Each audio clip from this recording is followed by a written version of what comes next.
Hello everyone, I'm Steve Savant, syndicated financial columnist and money color commentator. On today's show, fixed rate and indexed annuities, part 3 in our series on annuity retirement strategies. In this segment, we're going to talk about fixed rate annuities, a little bit of what I would call variable rate annuities, not variable annuities, but variable rates, because that's what they are. I wish they'd say that. And then indexed annuities, okay? And give you kind of a potpourri, kind of an idea of what you're looking at when you're looking at this. So remember, we're talking about resources for income, for retirement income, and annuities will be a play. In my view, you need to use your Social Security and any income from annuities, guaranteed, to guarantee a floor of income to pay for my essential and my discretionary spending in retirement. So and to me, it's really important.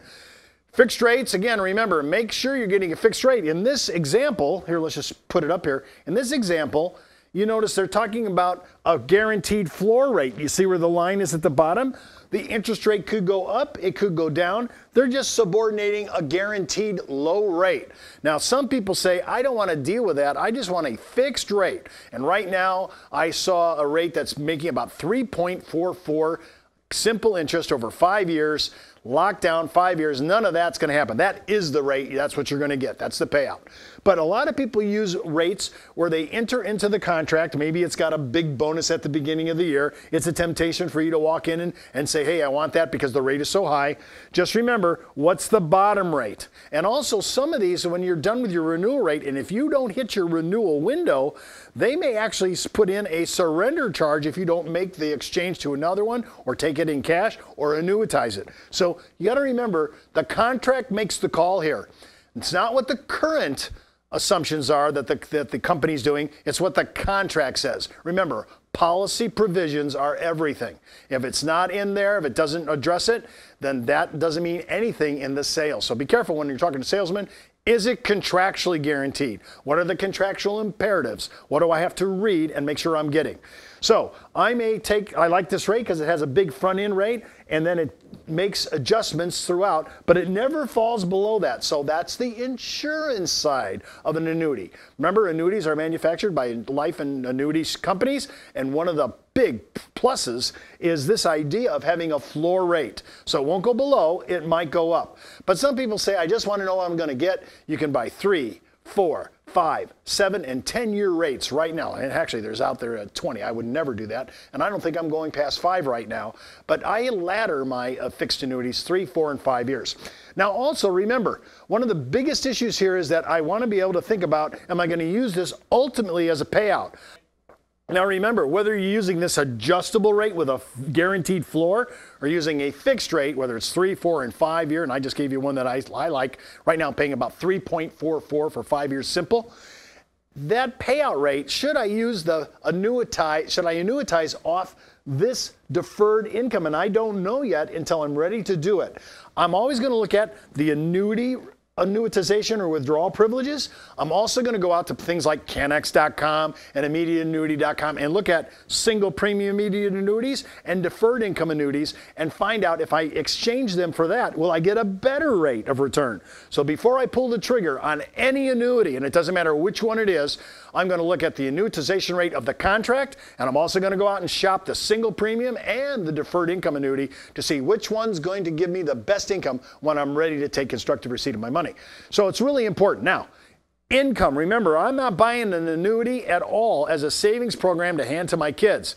You should ultimately be thinking, this is income you're going to need. I'll look about asset transfer and using other assets to get that job done for my legacy, but not for my actual retirement. So if you're buying an annuity for the rate, this isn't like buying a CD. You want to use this money and use it for income. So again, I like to match up my obligations for discretionary and my essential spending in retirement with my Social Security income and supplemental using an annuity. Now, income issues. When you think about this, remember, you're going to need income for a long, long time. And one of the aspects of income is my purchasing power. So keep in mind that when I'm buying an annuity or I'm looking at any of my income sources, do I have any built-in inflation hedge? Now, as I've said before, Social Security, the last 7, 8 years, 3 years, they never paid an increase. So it could happen again. So I have to look at things that are going to give me an increase. I could put a cost of living rider on my annuity when I go to annuitize it after I've been happy with the saving rate and I'm willing to take some income. Remember, you don't have to annuitize it either. You could take, hey, I just need a little money today. You're going to pay taxes on the gain, and you're going to take it out under the privilege of the annuity. Maybe they give you a 10% withdrawal privilege depending upon each annuity. You just want to look at it before you trigger any income. Always, always, always think, what is my effective tax bracket? What is the tax I'm going to pay on this? And is it worth taking this out now? Or should I look at other assets instead of pulling it from my retirement plan or qualified plan or my annuity? Now, I want to go to the next page up. And I want to talk about fixed index annuities. Now, notice this chart. I love this chart too. It really illustrates the actual thinking behind index annuities. So they're taking a basic idea here. Here's an annuity return, and here's the actual index performance. Again, remember, when you're talking about indexed life insurance or indexed annuities, there is no participation in dividends. Well, people say, that ruffles their feathers, and they say, well, Steve, I don't like that. I want to participate in the dividends. But they also don't participate in the losses. So you give up a little bit of the top end, but you're not going to be giving up anything below zero, except if you have policy expenses. Then you may be in a negative because you've got zero crediting 1 year and you had to pay actual bills out of my policy costs, then you could go negative. So keep in mind, when you're looking at indexing, your thinking is, I have 5 years minimum, and I really like more 10-year plays so that the whole full cycle in the market can go through. And if I'm looking at, again, the S&P 500, which is the #1 index choice in the United States right now, domestic S&P 500. So let's just look at this. I had a gain in my policy of 3.5%. Now, the reason I only got that on the annuity is because it may have a cap. So if it gained down here, the index was 10.2, and I only gained 3.5, that means that somehow, some way, this annuity has a cap. I like the higher the cap, the better I like it. And I like that. Now let's look at this over this, just some basic 5-year period. So the next year I got 3.5. But the next year, the index went negative, as you can see, negative 3.5% down.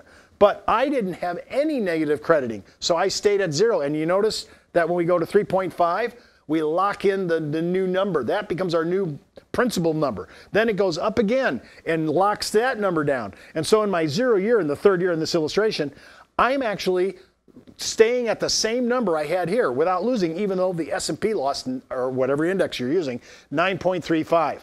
And again, as an increase, we had a 3.5 in the index. We participated fully because the cap or the ceiling on the annuity was 3.5.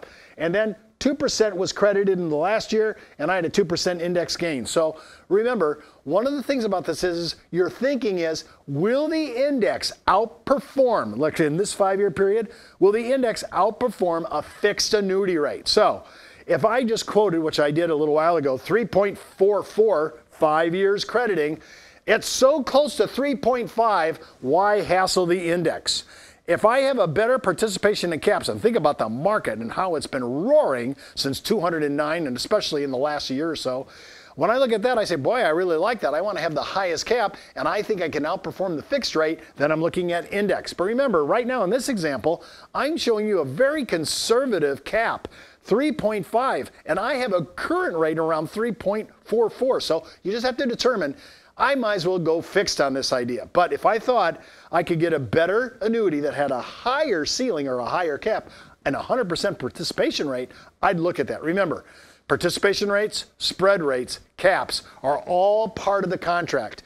You have to make sure your financial advisor walks you through the definitions and what are you actually buying. Then you can make your determination, should I do indexed or should I do fixed? And don't forget to watch our next segment on annuity income options, part 4 in our series on annuity retirement strategies. And keep in mind, before moving forward with any of the ideas on the show, always check with your tax consultant, legal counsel, or financial advisor. You've been watching Steve Savant's Money, the name of the game.